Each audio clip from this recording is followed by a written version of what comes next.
years of my life, I've worked somewhere pretty special and met lifelong friends, and we decided to document it and go to my home state, Maine. Let's go!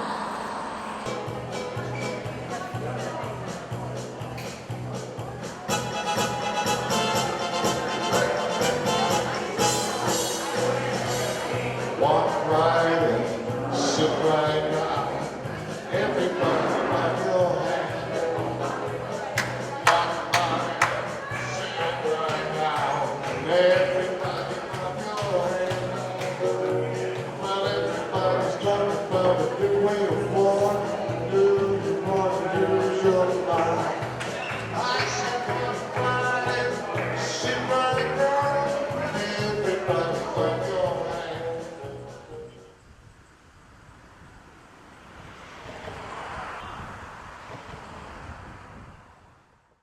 I'm Kevin Tacey, and I'm the owner of Foster's Clambake. A clambake is traditionally thought of as a process of cooking that allows the flavors of all the ingredients, the potato, the onion, the corn, the clams, the mussel, the lobster, all to be steamed in their own shell liquor. So how many bakes go on in a week? Geez, I don't know. How many go on a Saturday? It's about, well, probably 8 or 9 going on today. Cool. On the weekend, depending on the weekend, it could be a dozen or more. It's going to be stressful today? Not at all. Oh. Never stressful. Okay. Gotcha. We have a large corporate event today for 650 people that's celebrating their 175th birthday. Have you guys ever not cooked enough food? What happens? We've never not cooked enough food. Yeah. Sometimes extra guests arrive, Okay.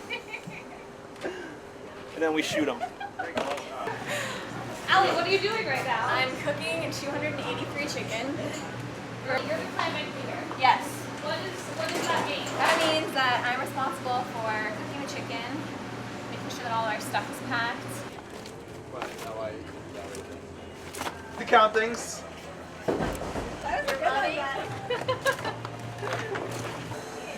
Takes about 20 years for them to be able to count accurately. You guys haven't been here quite long enough.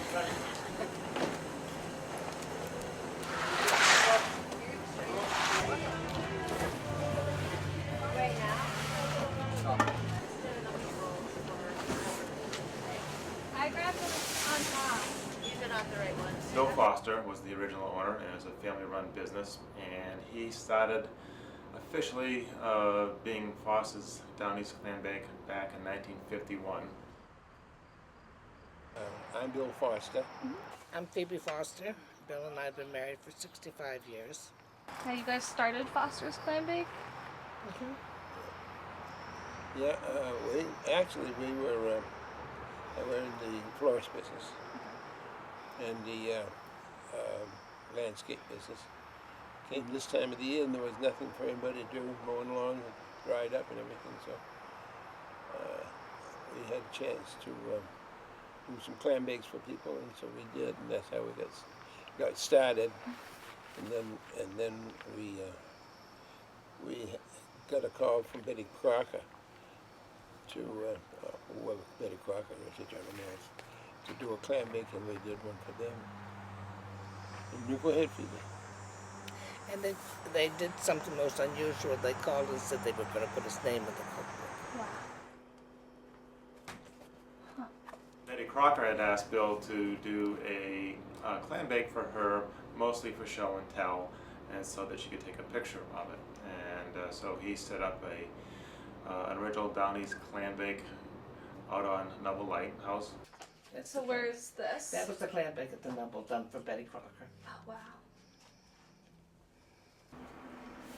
Now who is this in the photos? That is, Bobby Hearn. that's Bill. You have to ask him, I don't know. Let me see again. Who's baking that day? That's me. That's you? That's all me. Yeah. And the only other guy in is Bobby Hearn. He's dead. Was he a business partner of yours, or did he just work for you? No. He worked for you guys? Just work for us. Okay. Wow. And the minute the cookbook came out, people started calling me, where do you put on your clam bakes?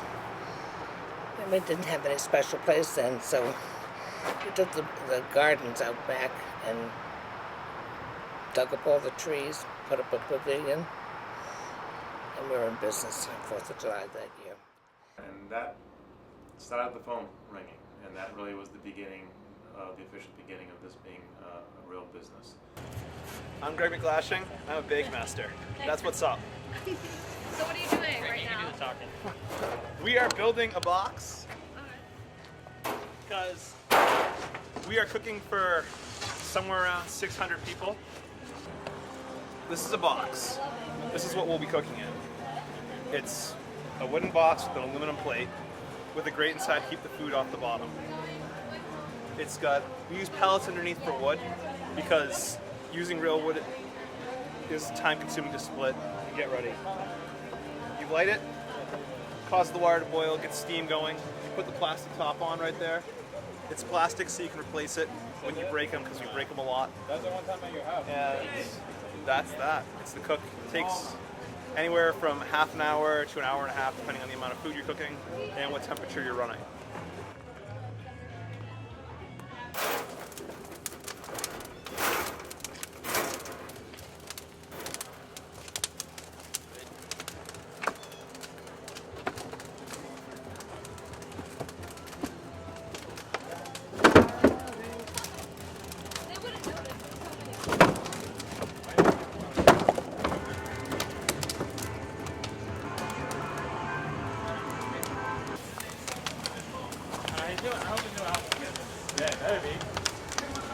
My name's David Anderson, and I've been a Foster's Clambake addict for now 12 years.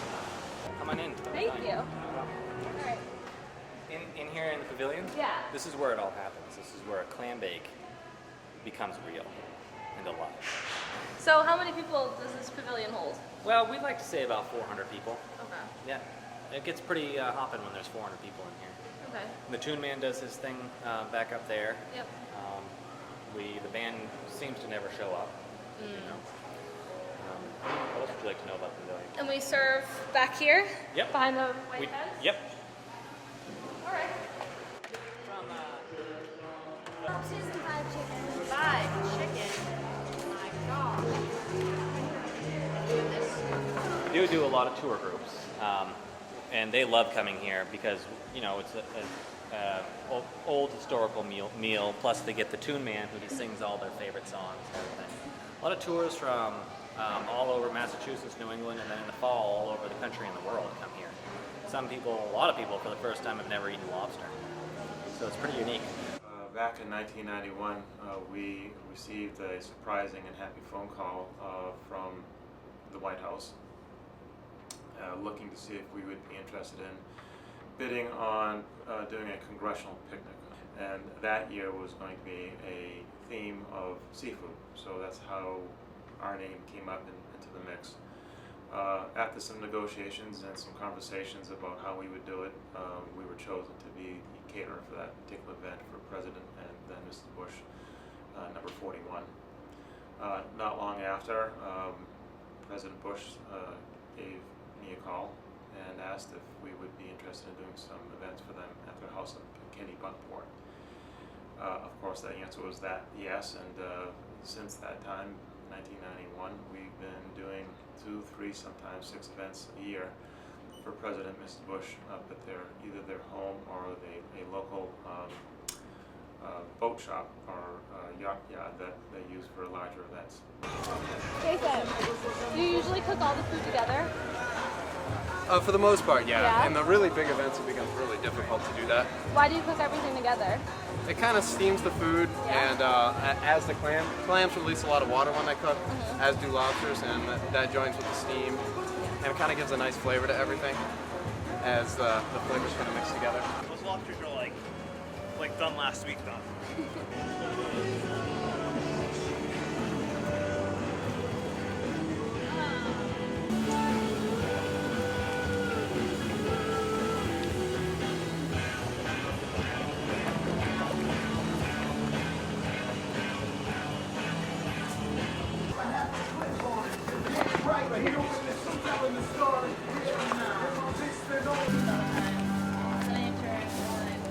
Sorry. When the food is done, we take it out, we box it up in these boxes. It'll stay hot for yeah, 5 hours or so. They're insulated boxes. They're pretty sick. The food will continue to cook in these boxes if we don't, so you cook it most of the way, not all the way.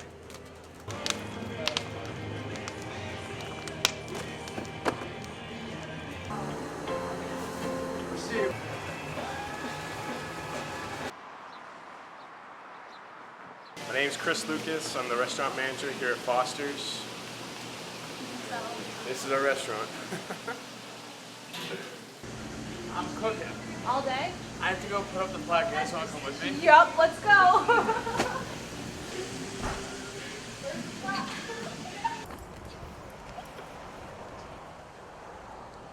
The whole point of the restaurant is to attract people to our complex.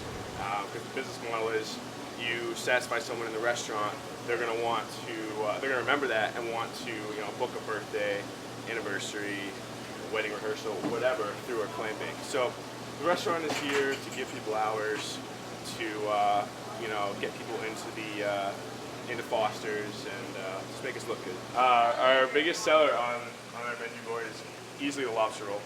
We sell dozens of those a day. What are you making right now? I'm making lobster rolls. A couple lobster rolls. The lobster rolls are 3.5 ounce portions, so they all get portioned out with a little bit of mayonnaise. What do we have? We use tail knuckle claw, everything. So we got a little bit of everything in there. Knuckle claw. Sometimes we mix in some tail meat in there. But yeah. Our dinners, clam, scallop, shrimp, haddock, those are staples up here in Maine. They're all local products. We get them from Maine and we're off the boats in Boston. What we do here is all the lobsters get cooked. We warm up our chowder in here in bags. Corn gets cooked in there, and our steamed clams as well. This one? That one. Do it.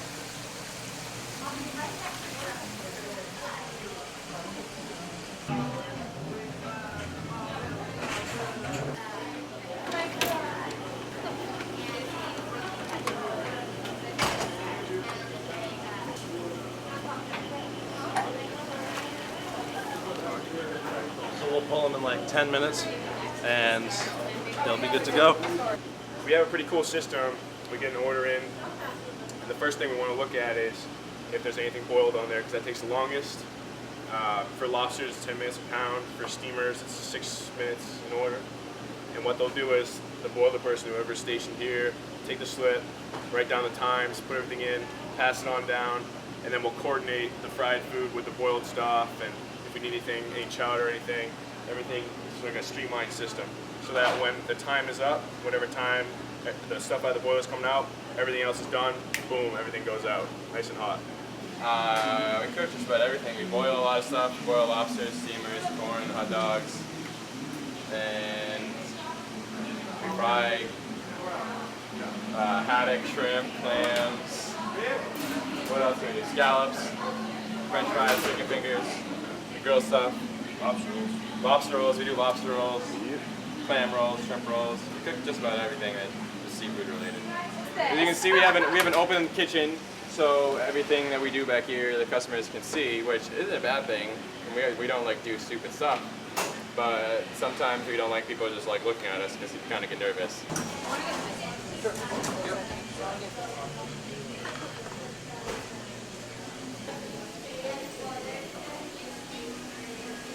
How many bakes are going off today, guys? Like 6? Yeah, 6? Be 6 people. One for over 1,000 people. 1,000 people, and then the other one's 500. The other one's we have a bake of 40. Another one's 60. Another one's 75. Big day today. Big day. Big day. So Saturdays are always big days at home. Saturdays out of it's mine. I don't like working Saturdays either. It's always a day to work. It's a day to work. You guys, Stuff to be loaded up. Stuff to be loaded up. We are ready.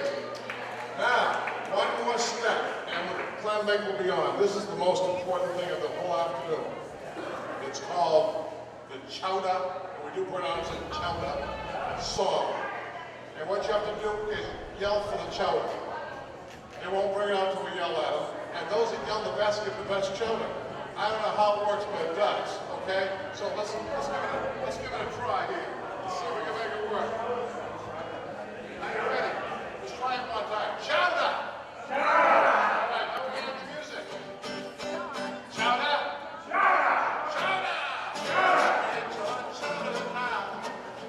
Chowder! Chowder! Get your chowder now. This one feels good. I love it so good. I said chowder!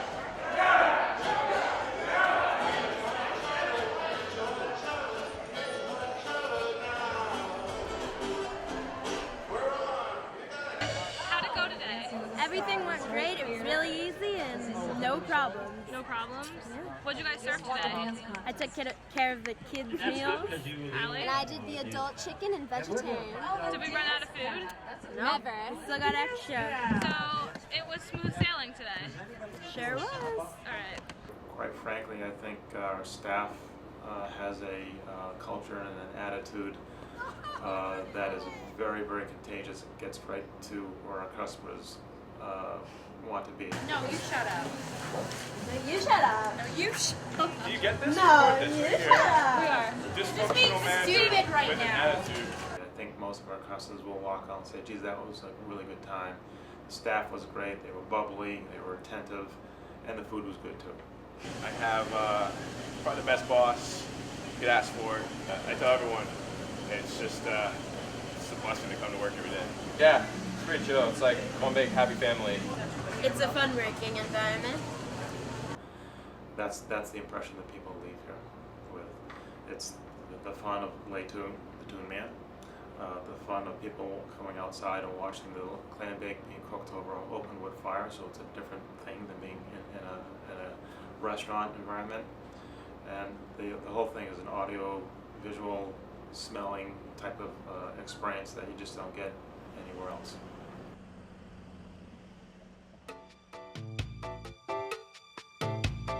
So we're going to crack this lobster here today, folks. You got a little smashed because the shell's pretty soft. So that's why we'll crack this one. So the first thing I like to do to the lobster is rip her tail off by twisting that there, and pull her arms off.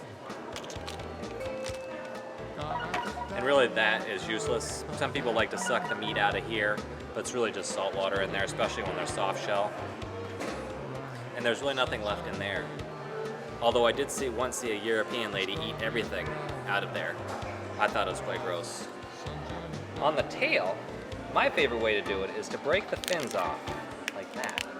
And then I just slide the meat just out, just like that. Nice and clean. And then that's empty. And then take this little piece of skin right off, pull it back just like that. Oops, that didn't come off as clean as it should have. Just like that. And that's a tamale. Some people think that's a delicacy. I don't. And there's a little black line in there we clean out. I taught him how to do that. Let's see if he enjoys it. Pull that cartilage out just like that. See that? You don't want to chew on that. With the hard shell, you're going to require a nutcracker to break that, but this is a nice soft lobster, so I won't need that. Pull that claw out there. Look at that. That's a glorious thing. Yep. Done with that. Done with that. And my most favorite part of the lobster right here is the knuckle. Hard to get to, but it's definitely the sweetest and most tenderest part, I think. Just pull it out just like that. And that's it. Fantastic. That's it. That's a lobster meal. That's it. It once looked like that, but now it looks like that.